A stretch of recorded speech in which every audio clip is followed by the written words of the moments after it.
There's a simple code to scale your business to 8 figures or more, and no one's teaching it. Most owners stay stuck grinding out 60-hour work weeks for thin margins, but the whales, they build systems, they develop leaders, and they take real vacations and grow profits whether they show up or not.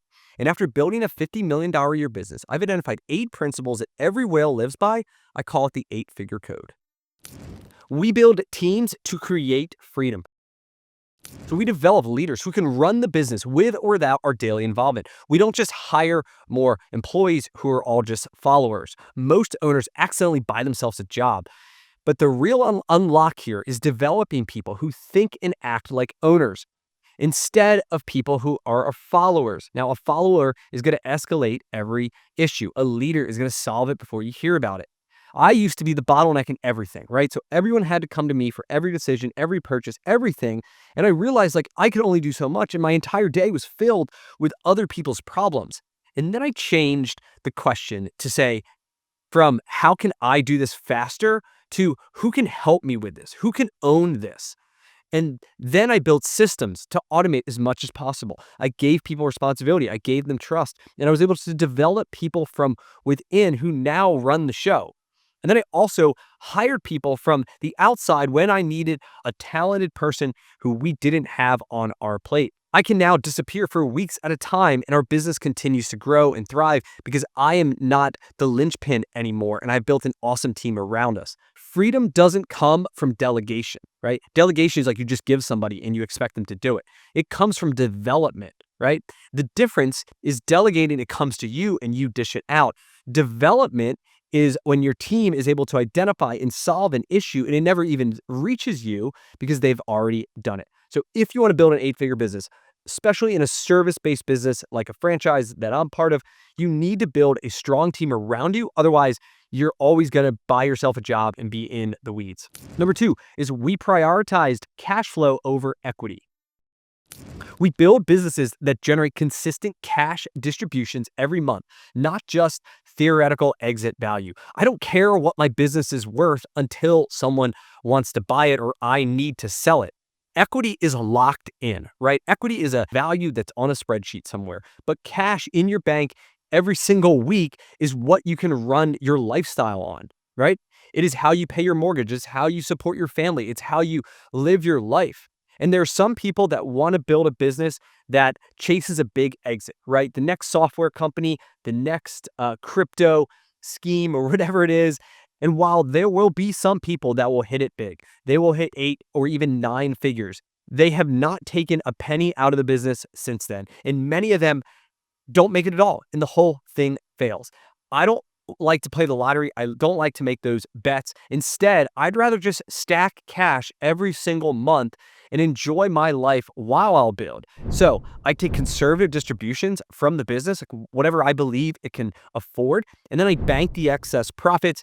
And whenever the business has enough cash, then I give myself a bonus based on our performance. This creates discipline from a personal lifestyle because a lot of times you could have income creep or lifestyle creep if you start making all this money that you're not used to and you don't know how to spend it. It also records progress and it protects the business, leaving us cash to grow, to expand, to diversify, all the things that I'm going to talk about here in a little bit. But cash flow gives you options. Equity gives you dreams. And one day we may sell the business, but what I do care about is how much cash we're able to generate every single week. Number 3, we leverage proven systems, not reinvent wheels. We copy and paste winning playbooks and focus on execution, not constant innovation.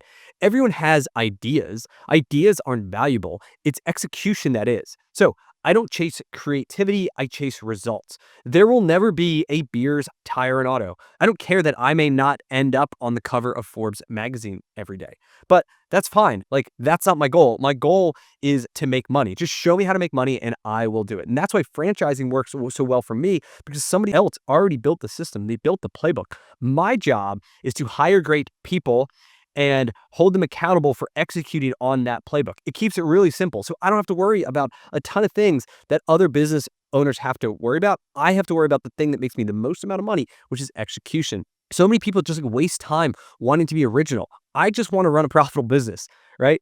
And simplify my life as much as possible. Franchising lets you buy decades of trial and error distilled into a few weeks of training. I call it decades into days.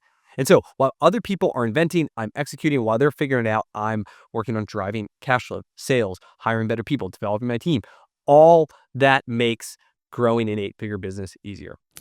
Number 4, we harness the power of compound growth. I realized that there's no better investment than ourselves in our own business. It's not chasing shiny new objects. Look at how my business sales have grown over the last 9 years. The best investment I ever made wasn't in any stock or crypto. It was $50,000 that I put down to buy a franchise in 2018, which returned $400,000 of cash over the next 12 months after making that investment. That is an 800% return in the first year. There's no other market that you can get that. And that business has consistently cash flowed $300,000 to $400,000 every single year since I've owned it.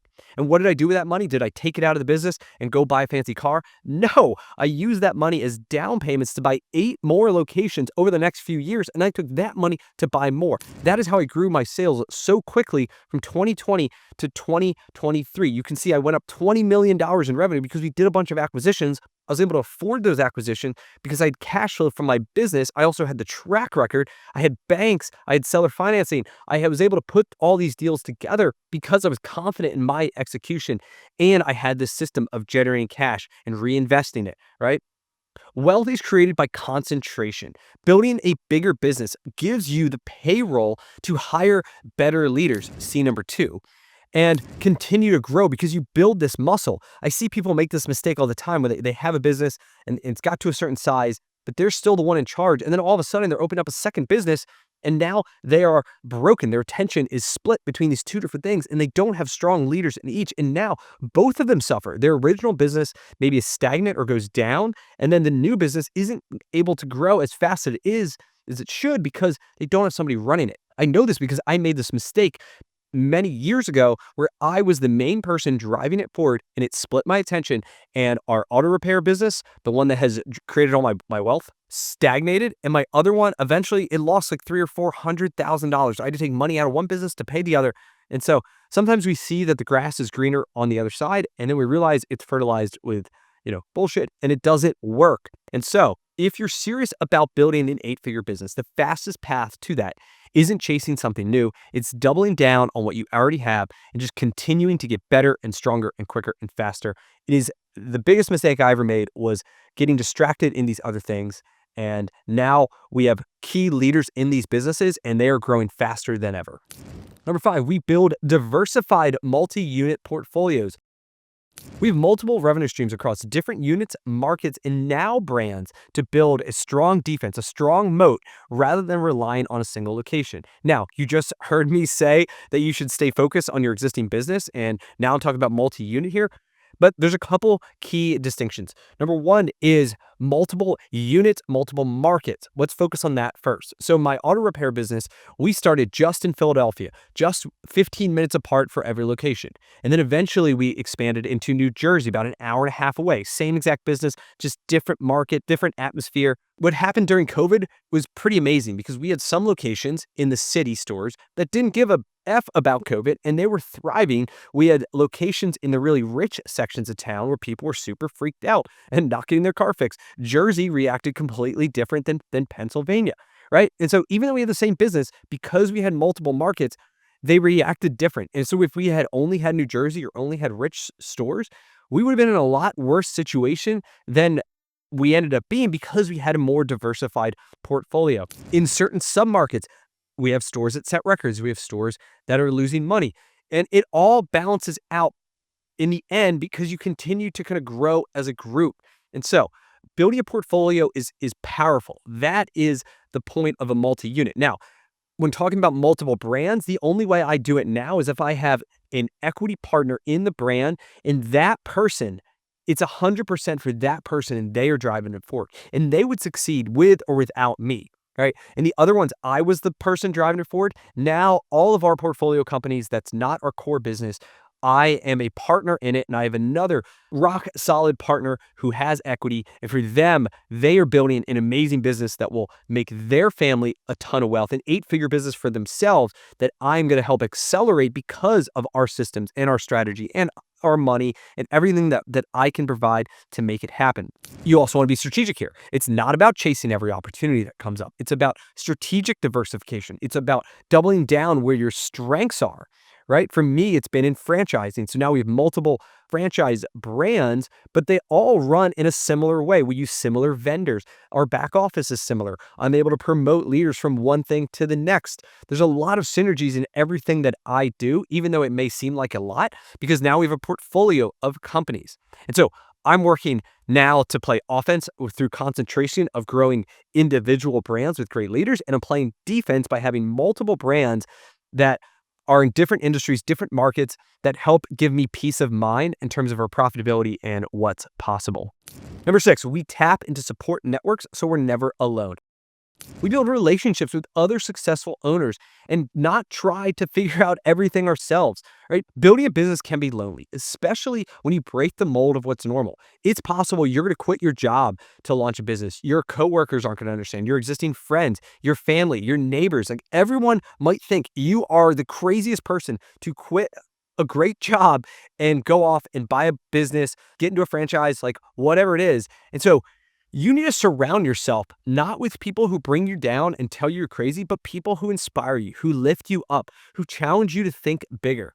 Because there's this old saying, like, you are the average of the 5 people that you surround yourself with. And I believe it because I live it. Like many years ago, I joined a network of very successful entrepreneurs because I wanted to be more successful. I wanted to be in rooms where the average person was running a bigger business than me, had a higher net worth than me, was further along in life in certain categories that I wanted to prove in.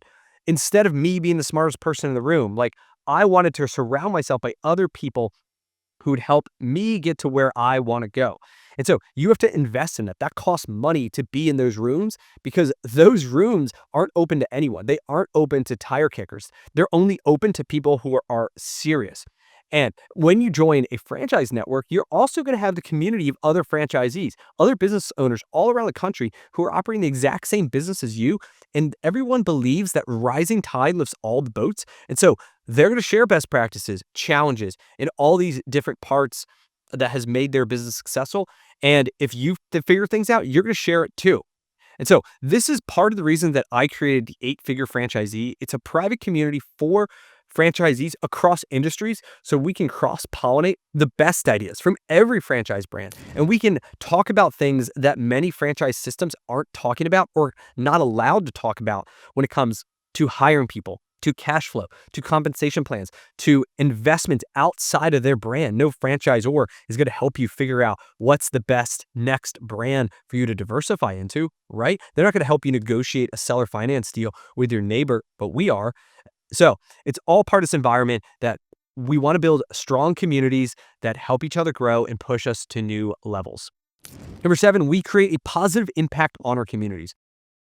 We strengthen our communities by providing quality jobs, essential services, and it goes beyond just money, right? Our businesses provide real services to real people. I fix cars, we paint houses, we make backyards beautiful. I have a partner who takes care of seniors in need. We clean kitchens so that they are safe and make great food. Like we create jobs, and every job that's in our organization has the opportunity to progress. I believe that everyone wants to grow and progress equals happiness. And so we help people develop. We help them grow their income, to grow their professional development, their personal development.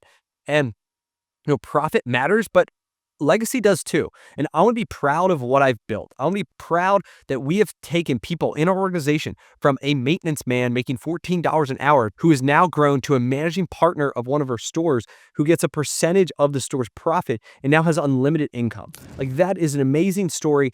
And this guy has worked his butt off to get it. And I want to find more guys like that. Not the people who just want to like push a broom, but the ones who have the potential to help us build an amazing business. Because we're in the people business at the end of the day, right? We fix cars, we paint houses, we install turf, whatever it is. But at the end of the day, we're in the people business. And if I can find great people and then I can give them opportunities to grow within our organization, and we can take a lot of that growth and those ideas and then we can reinvest it back into the community, creating jobs, supporting the food banks, the blood drives, and doing all these things to make our community thrive, The rising tide that I believe in will lift all the boats. And at the end of the day, we go to bed knowing that we did something great for the community that we live in and everyone around it. Number 8, we raise children who learn what it takes to build a business. We teach our kids business literacy through real experience, not just handing them money. My kids see the grind, the leadership, the problem solving, the challenges. My stores occasionally get broken into and robbed in the middle of the night. My daughter always likes to know like what happened and what are we going to do to prevent it and how much they steal and like why do people asking me and like she has all these questions because she wants to learn about the business.